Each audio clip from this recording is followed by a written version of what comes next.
Natry mo na bang magdasal ng paulit-ulit pero parang walang nangyayari? Parang wala namang nakikinig. Pero sa Ebanghelyo ngayon, may pangako si Jesus. Humiling kayo at kayo'y bibigyan. Panahon na muli para ibahagi ko sa inyo ang kaunting mensaheng nakakapagpatibay ng loob sa pamamagitan ng Ebanghelyo ngayong araw. July 27, 2025, 17th Sunday in Ordinary Time. Ako po si Brother Rai, para sa inyo mga ka-disciple. Ang Ebanghelyo ngayon ay mula sa Lucas 11:1-13. Lumapit ang isa sa mga alagad kay Jesus at nagsabi, "Panginoon, turuan mo kaming manalangin."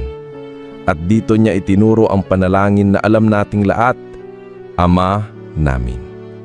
Simple, hindi maarte, hindi mahaba, pero punong-puno ng pananampalataya at tiwala.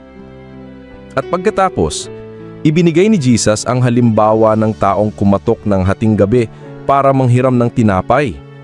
Kahit nakakahiya, hindi siya tumigil. At ang sabi ni Jesus, humingi kayo at kayo'y bibigyan. Humanap kayo at kayo'y makakatagpo. Kumatok kayo at kayo'y pagbubuksan.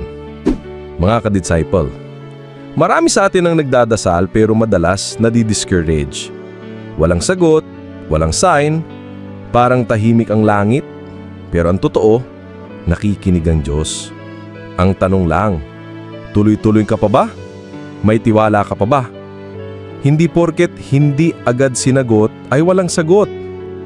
Minsan, ang delay ay protection. Minsan, ang silence ay invitation na lumapit palalo. At ang sabi ni Jesus, kung kayo ngang masasama ay marunong magbigay ng mabubuting bagay sa inyong mga anak, gaano pa kaya ang Ama sa langit? Mga ka-disciple, tuloy lang sa pagdarasal. Huwag kang bibitaw. Ang Diyos ay mabuting Ama at hindi niya tayo pababayaan. Paalala ko, sa dasal, ang pinakamahalaga ay hindi lang ang hinihingi mo, kundi ang tiwalang alam mong may nakikinig. Ako po si Brother Rai. Be a digital disciple. Share Christ with every click. God bless.